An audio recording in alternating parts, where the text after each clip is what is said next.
You know, we all know condo investing to be downtown Toronto, right? Right. And everybody thinks downtown Toronto is the way to go. But the problem is everything is what, $1,600, $1,700, $1,800 a square foot now? Pretty expensive. It's just expensive for good areas, that is, right? Yeah. So this is a little bit outside of that, but, you know, it changed my mind. As a downtown guy, I kind of changed my mind in thinking that it's actually not so bad. No, not at all. Look, I get it. The Toronto real estate market is confusing. Whether you're a new or experienced investor or just looking for a home to raise your family in, join us at Broadview Table Talks as we sit around the table with my friends and talk about the real estate and the ever-changing market in Toronto. All right, so we're going to be talking about today, in today's podcast, a new project is coming to town. I think it's a really good deal. I think there's a lot of opportunity here. It's going to be the first phase of multiple buildings, and if you get in on this project, I think it makes sense. And a lot of people are hesitant because, you know, we all know condo investing to be downtown Toronto, right? Right. And everybody thinks downtown Toronto is the way to go. But the problem is everything is what, $1,600, $1,700, $1,800 a square foot now? Pretty expensive. It's just expensive for good areas, that is, right? Yeah. So this is a little bit outside of that, but, you know, it changed my mind. As a downtown guy, I kind of changed my mind in thinking that it's actually not so bad. No, not at all. Especially when you're right on top of the GO train line. It's a huge plus. 2 or 3 stations away, and you're downtown at 6 Union. stations. 6 stations. So for those of you that don't know what we're talking about, you probably know. It's Pickering City Center, a big project by Center Court. They took over 55 acres and they bought the Pickering Town Center Mall, which in Pickering, if you live out there or Ajax or anything like that, you know that there's really nothing out there. It's all suburbs, right? Right. Yeah. So now they're plopping 21 towers in total over a series of a decade to build, you know, everything from a hotel to schools to community centers to everything. It's just a huge community of everything, which is super awesome. Yeah. And now, all of a sudden, Pickering will have a new nightlife because for those of you that don't know and have been out there, it's all just go there to sleep It's going really. to be a massive community coming up there, especially with the GO train right there, Yeah. the BRT, a lot of schools, like you said, nightlife coming in. It's going to be nice. Yeah, I don't know if nightlight's coming in, but like, okay, so I guess, you know, the old mantra was that it would just continue building up density in downtown Toronto, right? Which we've already seen. And I think the city of Toronto is at its max now, like the downtown core. Yeah. I don't know where else you can build. All the parking lots, most of them are taken anyway. I mean, there's obviously room for a few more, but for the most part, you can't jam how many more people we're going to expect in Canada in the next 10 years, right? It's going to be another million people. Yeah. And that's not going to fit all in downtown Toronto. So what's going to happen is that each of these as we sprawl out to the other little municipalities, each of them are going to get their own downtowns. Mm-hmm. Right. Kitchener has their own downtown. Mississauga has their own downtown. Yeah. Vaughan has their own downtown. Markham has their own Hamilton's downtown. Richmond Hill. Yeah. Richmond Hill. Vaughan kind of has their own downtown. Yeah, VMC for sure. Yeah. And for those of you watching the Toronto market, you've probably seen it grow, right? We saw like Mississauga before Square One was, you know, before the Maryland Towers were there, if you remember that. Oh, yeah. Now all of a sudden it's It's thriving. its own city, yeah. I used to live at 4090 Living Arts Drive, actually, right next to Hazel McCallion's office. Okay, in and Mississauga, yeah. I just did a deal there last week, and it's crazy how many new condo towers are climbing up there. Right. And suddenly there's traffic, there's people, there's restaurants. Yeah, I've noticed it too. There's things happening there. Traffic may not be a good thing, but yeah, because all the NIMBYs, they're not in my backyard. It's the people complaining. Yeah. Like, I'd love to have density, but not in my backyard. Those people are complaining about all the traffic that's going on. True, but it was nice to see that many people actually taking advantage of the space that was there, because before it was all just green space. It was just parks. It was just unused land. It wasn't very pretty sometimes, but now there are parks with properly manicured trees. There's places to walk your dog. There are little squares for you to spend time in. It's kind of nice. Cool, yeah. That's what's happening with the other cities around Toronto. What have you seen in other cities that have grown? Well, Pickering, like we saw on Friday, we were there. I've seen Mississauga because I've been there in the last few weeks doing some showings there, and I've seen what he's seen, like the movement, the people, more traffic. Yeah, because growing. all that density, all the people, that brings more businesses to service those people, right? Because there's more demand all of a sudden, right? So now we're gonna have good entertainment options. You're gonna have good restaurants, better food. Better. Everything, right? Everything just gets better, in my opinion. I mean, there's people that obviously oppose it, and you can't please everyone. But there's going to be people that don't want the density, don't want things to change. But unfortunately, even the mayor of Pickering wants the city of Toronto. Like, they obviously endorsed it, right? Yeah. So, and there's obviously that the builder has to give back to the community, for like the library or that they're building as well, to a new community center. So I think it'll be a good option. And the good thing is that it's, like you say, right beside the GO train station, which is 6 stops to Union Station in 40 minutes. Yeah. The Highway 401's right there. Bailey Street's right there as well. The prices are good prices compared to the resale market. Yeah. Like starting at the low 500s.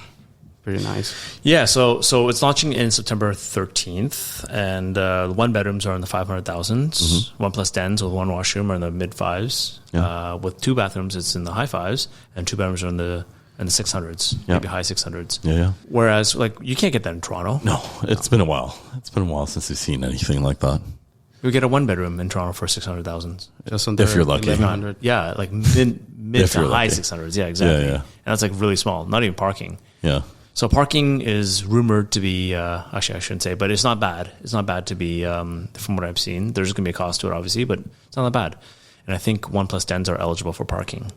So, yeah, you'll find out for more availability later on as we get closer to it. But I think it's a good option. It's an exciting project for sure. I like to draw the parallel to North York. You know, we saw the expansion of people going further and further north. More condo towers popping up there, 30, 40 years ago.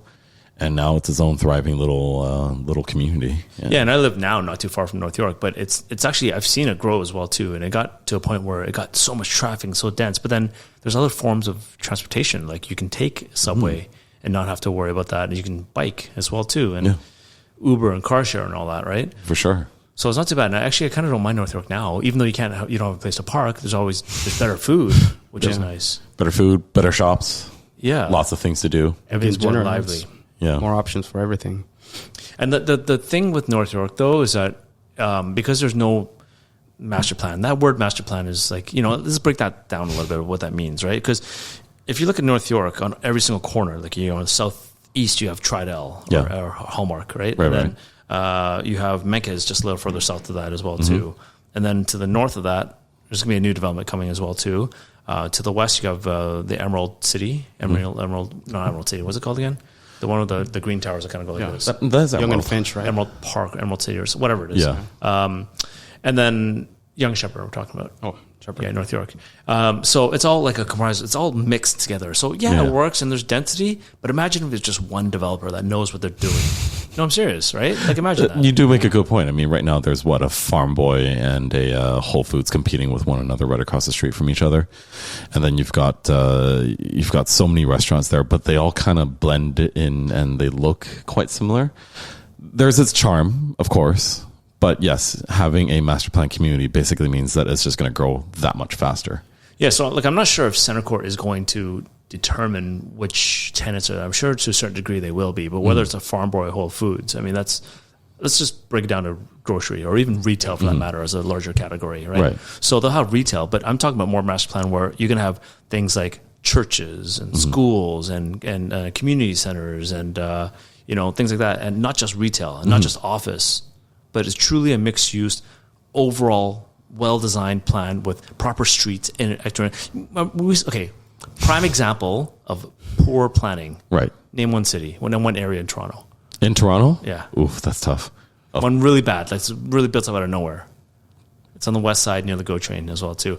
Okay, well, it's Liberty Village. I don't want to call them out. Think about Liberty Village, right? Yeah. When you go down Strawn or down East Liberty, it's jammed. Always It's going to take you like 20 minutes just to get out of that street. Yeah, I don't. Right, because poor planning. Call them out. Right. Or even City Place for that matter. Yeah, it's kind of, but not really. Like I guess they're constrained because of the train tracks and stuff. But if you look at now, compare that to the Canary area on the east side, where there's multiple points of entry and exit and all that.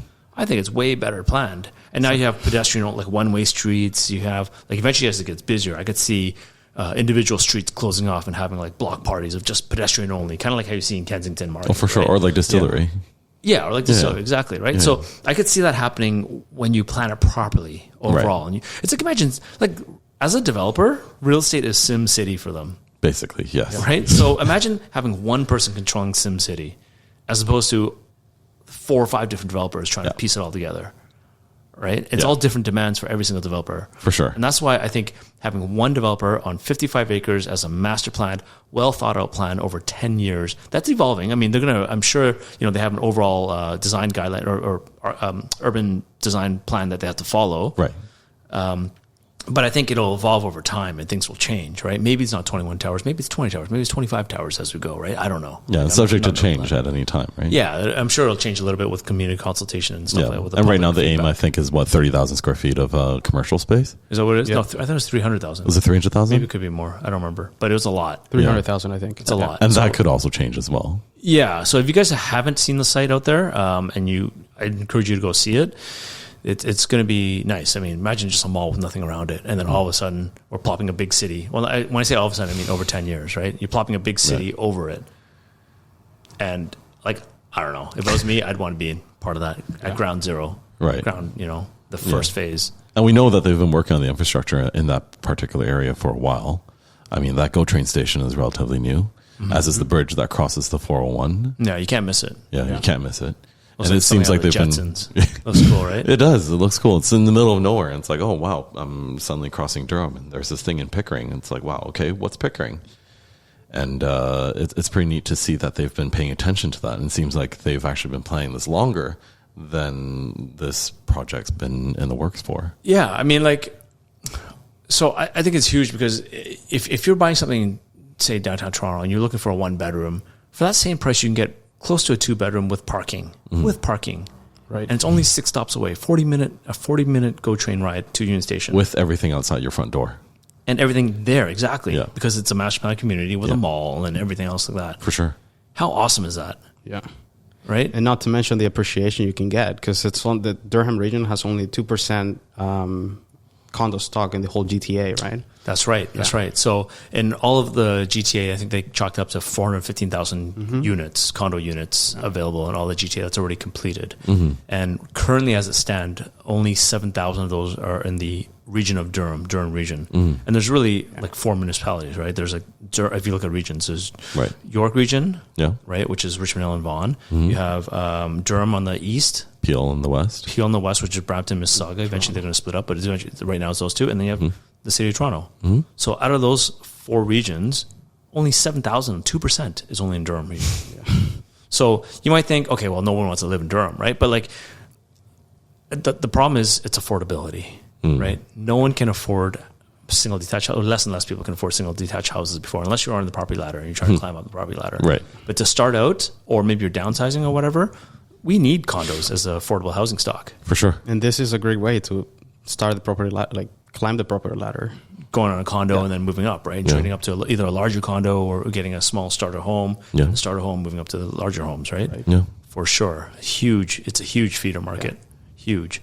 But yeah, there's only 2% of options in the Durham region. Everything's 40% of it's concentrated in downtown Toronto, and downtown Toronto's now currently resell like $1,200 a foot. Yeah. And 12 to 1,600 a foot. Well, new construction's at 16 to about 2. 15 to 1,800 a square foot, depending on the luxury and all that stuff and location. That's right. Right. And whereas you can move to Durham or Pickering for $1,000 a foot, that's a no-brainer, in my opinion, especially if it's so close to downtown Toronto. It feels so close, right? Because the moment you get onto the highway, you're pretty much in Scarborough. Yeah. I mean, okay, so I try to put myself in the eyes of back then when I was 20 years old, right? And wanted to live, I grew up in Markham, and I wanted to move out of that boring Markham life. Right. No offense to people in Markham. It's a wonderful city now, but back then it was a town of Markham. There's nothing to do there. And I've always wanted to, I'd commute on the train because I didn't have a car back then. Right. It would take 2 hours, 3 hours to see my girlfriend at the time downtown. Yeah. And I still wanted to do it because it was just so much more lively. Yeah. Right. So I imagine myself back when I was young, early 20s. Would you want to live in Pickering? Would you truly want to live in Pickering? And, I think if I had easily accessible transportation, then yeah, for sure. But that's when GO train hours were. So that's when you go to work and you got that covered off. But what about nightlife? So I think when you're first starting out, probably not. But there'll be these cool little clubs, I'm sure, or something to do in the nighttime in Pickering for 20-year-olds. But right. Forget about the 20-year-olds. What about everybody else? Well, that's the thing. I was actually talking about my wife about this, and then I said, you know what the interesting thing about Pickering Town Center is? Before, when I used to move clients in there weren't too many restaurants. There weren't too many interesting places to go to. And then all of a sudden we're out there, and I said, there's an Owl of Minerva on Kingston Road. Oh, no way. Right across the street from the mall. Oh, cool. And I was like, that's kind of crazy. Owls everywhere, but it kind of feels like it's downtown again. Yeah. Or like downtown Toronto. And it's nice that it's out there. It's growing and it's becoming more diverse, which is interesting. And, you know, if you're not interested in the nightlife, that could be a good thing. Like, you get a balance of things. And what's nightlife, really? I mean, you go down to a club or something, like, you can still do that if you go down to Toronto, if you want to make an event out of it, right? Of course. On the weekends or whatever. Yeah. And, like, I look at all my friends in Markham, right? And they choose to stay in Markham now because there is actually stuff up there. Right. Like, that's what I'm saying. Downtown Markham has become the downtown of Markham, right? Or, like, other areas like that, right? There's events, there's food events, there's things to do in the summer, there's fairs, carnivals, there's Rib Fest. Like, yeah, there's everything pretty much. Like, and ultimately, if you want to be downtown, there's other great projects as well too. They just got to pay for it. Yeah, right. And I feel like Toronto is coming. I don't know. Dare I say a little more ghetto now? You know, it's kind of, there's certain pockets that are just kind of scary, right? You're tripping over homeless people, and there's a lot of mental health out in the streets right now. So I think I don't know. I'm kind of really liking this option, the suburban downtown option. Yeah, I think. Right now, with the housing crisis that we're experiencing, people are just becoming a little bit more framed, a little bit more, a lot more pressured into actually keeping up with the Joneses or even surviving at this point. So having the option to move to a community that's well thought out, well designed, clean, and actually really well serviced is a great alternative. Yeah, for sure. And it gives a lot of options for the people that are already currently there as well, too, as something to look forward to. I mean, I think the overwhelming response is more excitement than there is, anger, I guess you could say. Yeah, far less NIMBYism. Yeah, versus like somewhere like down here, where you're building a I don't know, whatever, like another 4-story or something. And you get a proposal for even like a 40-story building or something. You get a lot of angry residents, I find. A lot of letters written to the city councilors. Right. Even like something as simple as dividing a single lot into 2 units or something, or 2 lots, or even cutting down a tree or something. Or bike lanes. Whatever. Like, it's just so much complaining here in the city of Toronto, whereas out there, they're actually looking for that. They're craving that density, that downtown city center. That's what it's called, Pickering City Center. Yeah. But I think it's a wonderful project. And this is not an ad for Pickering City Center, but, if you guys want to buy a unit, you know where to call. No, but I actually do think that it's going to transform downtown. And I think it goes to speak to more of the trend of where things are going in Toronto, like, or even in Canada for that matter. Because I think like all the little less affordable places are going to start building up as people migrate out of the big core cities, right? Like, new people will come in and somehow be able to afford it, right? Whether it's from people, starting out as a starter and trading up and trading up and trading up, and that'll feed itself. But eventually, people will get pushed out as they have more space requirements. Yeah. And as they get pushed out, those areas are going to get a little more dense, and we're going to build little downtowns. Yeah. Burlington, downtown Oakville, downtown Burlington, even for that matter, right? Oh yeah. You'll never be as lively as downtown Toronto, but it's getting there. It's a different option. Yeah, different option. It's a different option, different price. Definitely an option to consider. I want to move out there. That'd be nice. I want to invest in there. Anyway, all right. So if you have any questions, you want to learn more about the project, you know where to reach out to. You can always check us out, broadviewavenue.ca. And if you want to stay along and follow us, then you'll stay tuned with the latest updates of whatever we release with Toronto Real Estate. Thanks for listening. Add it up. Thanks for sticking out to the very end. I hope you got some value out of this. Do me a favor, please press like and subscribe. But more than anything, leave me some feedback so we know what to produce for you going forward. Thanks again.